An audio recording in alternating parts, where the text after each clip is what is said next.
Kaliwat kanan na naman po ang mga handaan. Paano na ang dieta? Pero para sa mga nag-iisip pa lang kung anong masarap pagsaluhan, narito po ang ilang pwede nyong pagpilian. Ang sikat na lechon Cebu. Hindi na lang daw ngayon isinasawsaw o pinapartneran ng sauce.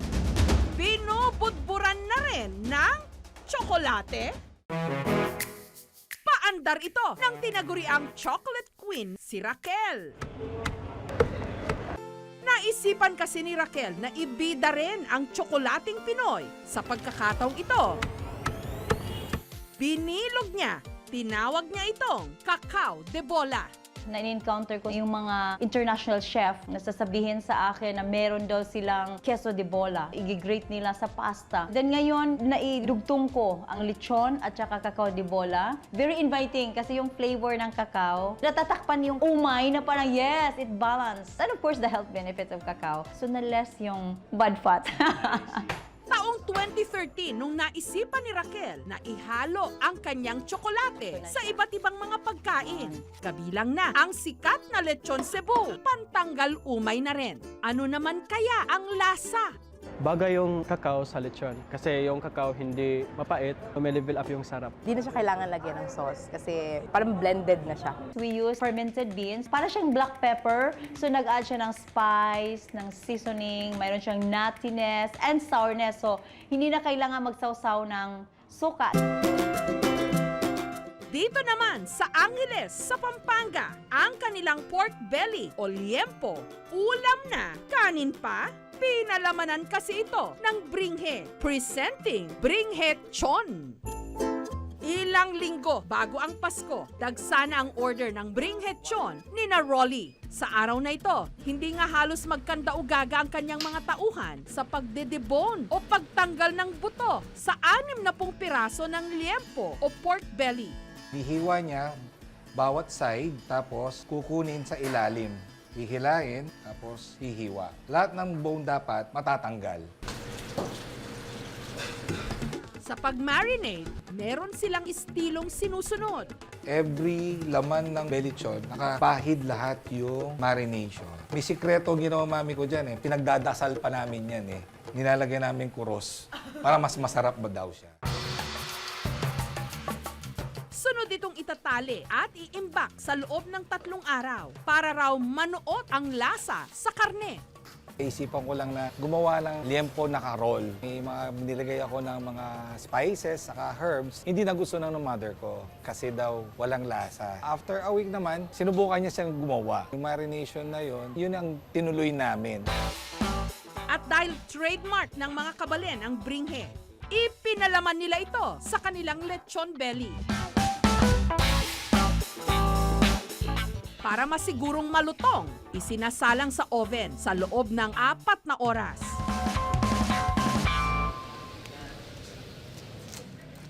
Kada order mula 1,900 hanggang 3,300 pesos, depende sa laki. Ngayon ko lang natikman to, yung ganito eh. Nagkakaroon siya ng magandang kombinasyon. Manyaman. Dahil sa kanilang bringhechon, lumago ang kanilang negosyo. Nakapagpatayo pa ng 5 food stalls sina Rolly.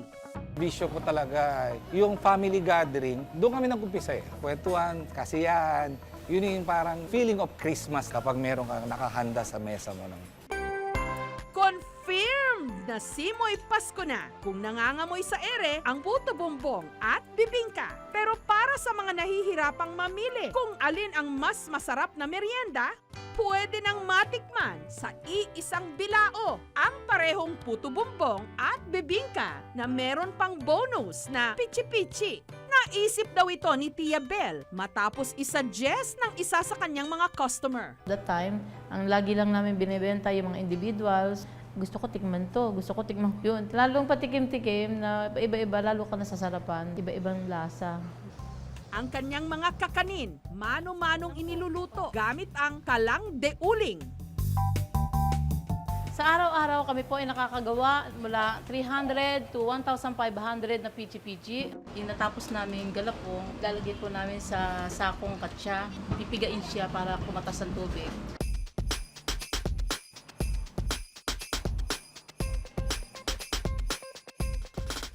kanilang kakanin sa Bilao, 700 pesos. Swak na sa isang pamilya.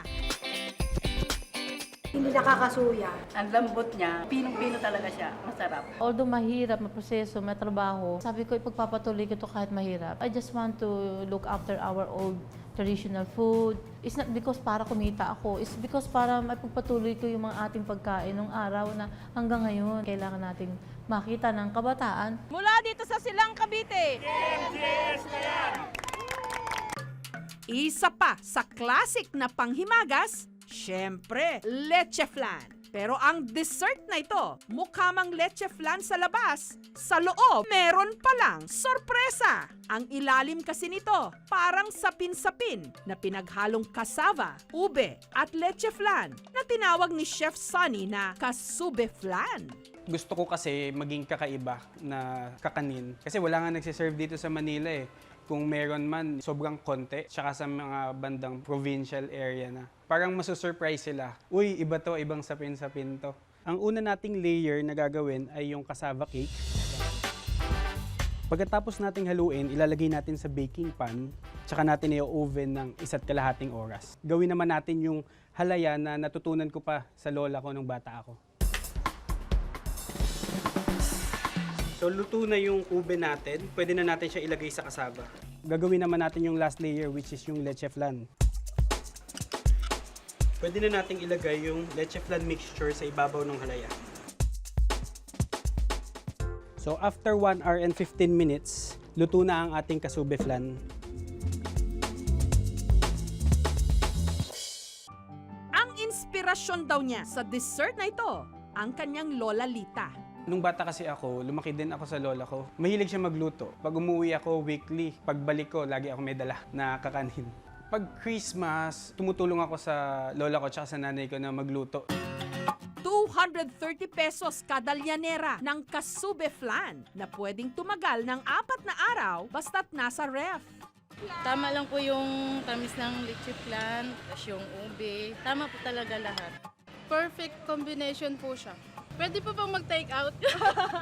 Para sa matatamis na pagkain tulad ng leche flan, make sure lang na controlled lang din yung pagkain. Para sa mga bata, pwedeng mag-increase to ng tinatawag natin na hyperactivity para sa kanila. And para naman sa matatanda, nakaka-increase din kasi siya ng blood sugar levels. Sa mga mamantikang pagkain, syempre kailangan kontrolin nila yung intake nila of those cholesterol, mga LDL, and saturated fat. Eat in moderation. Hindi araw-araw kakain ng lechon, the following day kakain ng ham. Ang Noche Buena, ang pinakamasayang salo-salo ng buong pamilya. Pero wag lang basta magpakabusog ha, huwag din kakalimutang magpasalamat sa mga natanggap nating biyaya.